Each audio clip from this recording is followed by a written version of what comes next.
Hey, what's up, patrons? Welcome to Blank Yo, Bodies. Hello. Are you talking to Hello. me or are you talking to the okay, all right. I said hey to the patrons, but also hey to you That oh, guys. elongated there was an elongated pause. I was very confused for a second. We did take a break, but this is almost 4 hours into us having chatted today, so I don't know if I need to greet you again, but I was a little gone. behind the scenes. That's true, you had to poop. I had to poop. I had to take the partner to a job. hmm And now I get to ruin your brains as bad as mine have been for the last couple weeks. oh, Hey. One of the things I put on the patron poll was games that tried to be Vampire the Masquerade. There were quite a bit that were inspired lovingly, made out of spite, trying to make a better game, or people just had their own version of it. I have a hmm bunch of these on the shelf that I've bought out of interest, and I haven't really dug deeply into any of them yet, but since the patrons voted for this as one of the little series we might start, I decided to pick one that I thought looked particularly interesting. So we're covering The Everlasting. Yo, that lady's got eight Yeah, arms. the artwork in this is sick. The artwork kind of goes back and forth between really fucking cool, like this eight-legged vampire baddie bursting out of the ground while two skeletons have like screaming orgasms around her. Yeah, she's cool. I'd hang out with that lady, Yeah. probably. yeah. And then but the art kind of goes it's a 90s role-playing game, so it kind of delves back and forth between that and I have a friend who owns a ballpoint pen Mm-hmm. and took high We've all school been art. there. Yeah. hmm Um, but this is the first book. This is the book of Unliving. Mm. So let's get into the basics before I actually crack this tome and talk about why it was such a nightmare. There are goods and bads about this. This book was particularly rough to read, let me put it that way. I'm a So little at bit the end, confused about the Oh, term unliving. oh, don't worry, I'll get to it. Okay, Don't worry. cool. I'm just So making sure that they do explain. yeah, oh, they do. Don't worry. So. I'm sat here thoroughly concerned. Yeah, so the Everlasting is kind of a I can do my own version of World of Darkness, not just Vampire the Masquerade, because it is a game with a ton of different splats, as fans of hmm World of Darkness call them. So the Book of Unliving covers a series of player characters that are undead. So it's got your vampires, it's got your ghouls, but they're spelled Ghuls, and then it's also Oh, and then it's also got the revenants in it. And maybe more surprises later on in the book. We'll talk about that later. are Ooh. But they the same thing as revenants in VTM? no. Okay, cool. But there are tons. There are tons of things that you can play across the whole system. The Mhm. quick list off the Wikipedia page. I only own two of these books. I own this one, and then the second book, which is Mhm. the Book of Light, I believe. Yeah, the Book of Light. But across the four core books, there were angels, devas, dead souls, jinn, dragons, dwarves, elves, fairies, gargoyles, ghouls, manito, orcs, Osirans, possessed, questers, reanimants, revenants, vampires, and were. Whir, Like, as in where? It's werewolves. I don't know how it's pronounced, but it's just WER. Oh, whir, we're Yeah. whir. Uh, fantastic. So one of the part of what makes this book so wild is, like I said, there's four core books for Mhm. all those different types of player characters, and they released under it across multiple years in this big dark fantasy world that they're creating. This book came out Mhm. in 97, according to the Wikipedia page. I believe my book has a copyright date of 96 though, so I don't know if it was copywritten and then just took an extra. Mine says original material 94, so I don't know if it's that's just how long they Oh, worked on it before getting the idea and then moving forward or what, but yeah. I was gonna say, is who that the knows. copyright date or like the publication date? So publication date, just I don't see the publication date here in the notes. So I just have the original Oh, material 1994 and then additional material 1997. okay. Yeah, So seems like they were in pre-production for a few years, which is valid. yeah. But as we'll get to, multiple books in the series. Book of Light was the second book, came out in 98. And then the Book of hmm Spirits also came in out in 98. And then the Book of the Fantastical, the last core book, came out in 2004. Oh, A little bit of a delay there. Yeah, a little Um, bit. and then 2 other expansion books that are impossible to find. I couldn't even, there aren't even PDFs available right now, damn. and they're very expensive now. That's a I'm shame. guessing they didn't sell very well, because they are very expensive and also not available as PDFs on Drive Through RPG. I checked.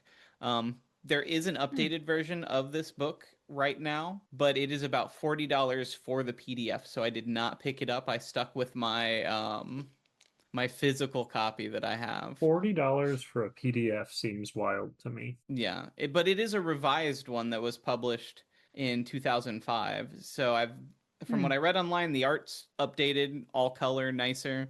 Um, but I don't know how much is updated because I don't have it. So might be better. I'm not spending $40 right now to find out when I have this. Um, Fair. but this, I will also say that this was created by Steve Brown. If you're a fan of World of Darkness, you might find that name familiar. He was a World of Mm-hmm. Darkness author. So let me pull up here. I have a list of some of the things he worked off on. The big ones he worked on were Freak Legion, A Player's Guide to the Fomori, Dirty Secrets of the Black Hand, the Book of Madness, Wraith the Oblivion Rulebook, Book of Shadows, Mage Player's Guide, Clan Book Toreador, Werewolf Storyteller, Storyteller's Handbook to the Sabbat, Vampires Player Guide 2nd Edition, Werewolf Player's Guide, Book of Chanteries Under a Red Moon, Cairn's Places of Power, Player's Guide to the Sabbat. So bunch Mm-hmm. of OG and some 2nd edition vampire stuff. He's also cited all the way up into, I believe, Chronicles of Darkness, saying like, "Thank you to everyone who created Vampire," and this is our edition. Also, weirdly, in the Book of Chanteries, him and Phil Bricado is thanks him as for their quote mutual admiration society. I don't know what that means, but I we're just gonna put a pin on that. I don't Yeah, that's know. weird. I don't maybe know what that means. maybe I they're don't just know what that really means. maybe they're just really good friends. But it is a strange note. This book also has a wild um credits page that I cannot Mm-hmm. get past, as it's the first thing I read. First of all, that's where the problems where this book and game system begin.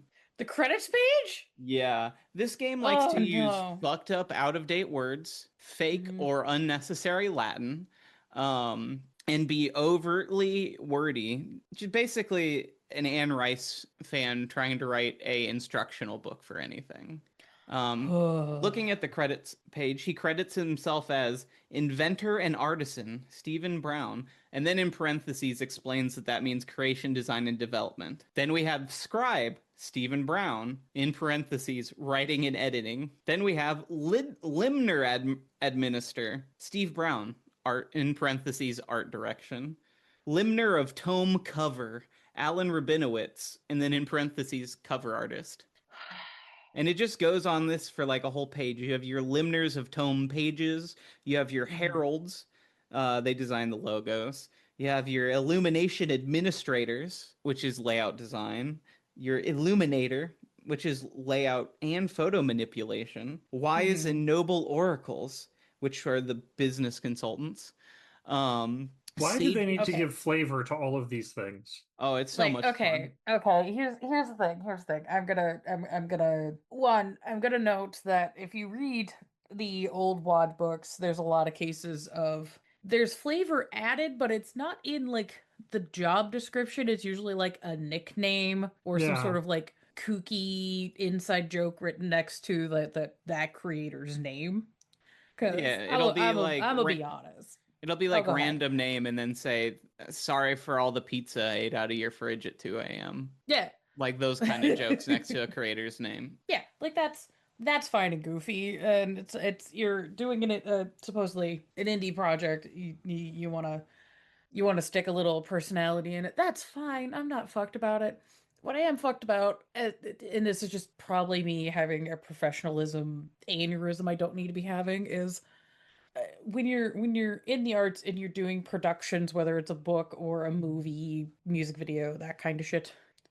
those credits are actually your fucking resume. Yeah. So like I don't need somebody having a silly haha teehee on my fucking resume. I'm sorry, that would piss me the fuck off so much. Where I'm like, just I'm a layout designer. The fuck. Yeah, they're Anyways, also I'm so sorry. no, it's fine. Also, this book gives me very major Christian vibes, which is fine, but I Mm, looked them up later when I was looking into the author a little bit more. Apparently, they are a Wiccan. I okay. don't know much about Wicca, so I can't really speak on that. But I it is odd because the very first mhm. blessed be to those who influenced me is the Bible, and they dedicate it to God, the book to God, amongst a Okay, handful of other people. there are Christian pagans and there are Christian Wiccans. That does exist. I know some. I mutuals with some folks on social media who are they're Christian, but they also do like folk magic. Like they're fine. I have some umbrages with Wiccanism specifically because when you research into it, you're like, oh, this is just a bunch of fucked ass white people appropriation shit that makes no fucking sense, but okay. It's kind of just taking a bunch of different folk magics and throwing it in a pot, from my understanding, and then giving it a new name. But Yeah, which I I normally don't like disparaging people's beliefs and shit. I don't. I just have had to deal with a lot of fuck ass Wiccans that have opinions about Opinions. the way I have interacted with the occult in ways that I'm just like, okay, look, I get it. You you feel like a I don't know, you watched Practical Magic when you were 13 and you decided that was your personality. That's fine. I'm not mad at you. But if you were going to sit there and act like this, like, you're practicing dark magic, and I'm like, girl, you don't know what the fuck you're talking about. Okay. Homie, there was How one about you? time I went to this crystal shop here in town. Mm-hmm. I was looking for a book specifically. They didn't have it, of course. But Mm-hmm. I think I bought like they had a mortar and pestle that I was like, oh nice. I've been meaning to grind up peppers. So I picked that up, and when I went to pay, I had it my Mm-hmm. wallet in that mint tin that I had for forever. It was just a Oh, the one Ouija that looks like a board mint Ouija? tin. Yeah. Yeah, I pulled it out, and one of the people was like, "Oh, you better be careful with that." And I'm like, "Homie, it's a wallet. It says mystifying mints across the front of it." And they're like, "Yeah, but those things are doorways." And I was like, "It's a mint tin." I'm just like, girl, everything's a doorway if you extrapolate hard enough. Like, the fuck? Right. I don't think you're using your wallet to hold rituals. No. You Even if you can. could, even I if you guess could. technically I'm just like, being forced to because every time I use my wallet to pay for something, that's a ritual of, Yeah. Look, and if Yeah, you but want whatever. to So you're stick, not putting, I can't remember what they're called, like the guitar intent. pick shipped thing or intent. oh, the Yeah. planchette. But you don't have the Yeah, it's planchette and you're not like asking spirits to talk to you through it by Yeah. carrying it in your pocket. no, and I mean, like, if you want to put cinnamon or whatever the fuck in your wallet to like encourage better like money ventures going forward, that's also fine. I don't give a fuck. But I'm also just like, girl, is your practice so fucking weak that somebody having something vaguely shaped like a doorway is fucking your afternoon? Right. Be so fucking for real. Well, Sorry. no, you're fine. Regardless, jumping back into the book, none of those are counted as pages. Instead, we get the first page, which is Hmm. just a picture of a skull with the quote, "Many mysteries will be revealed to you herein. Welcome to the secret world. Welcome to a ghost of elegant decay." Stephen C. Brown. Okay. That's fine. Then we get to page 2, and it's a short story. It's actually 4 short stories that tie together. Hmm. And when I say short story, I mean it runs all the way to page 12. Oh, so like actually a short story. Yeah, it is. Now, I mentioned earlier that this book covers vampires, ghouls, and revenants. Hmm. So reading this short story, I assumed that all the characters were those things. Hmm. After reading some reviews online and other things, and to quell some of my confusion, it turns out that only two of the characters are a vampire and a ghoul. They only appear in the fourth of the short stories, the last one, together, Hmm. and it is the shortest and least interesting. Uh, The rest are other types of player characters that don't come out till years later in the other core books. Okay. Okay. Are those other characters talking about vampire schools and revenants?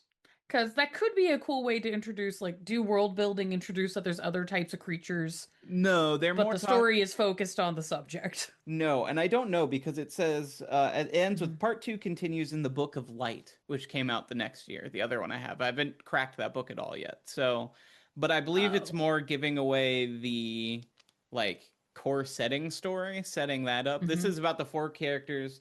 They each have bullshit going on, and they're all going to meet each other. Hmm. One person dies, and then is about a short story about a person being killed, and the others are like their friends going to a meeting to decide what to do about that. So I think it's like this is a party getting together with all these different supernaturals or everlasting. But like I said, only the last one is a vampire, and basically a ghoul just puts them up in their house. Hmm. Whoops. Okay.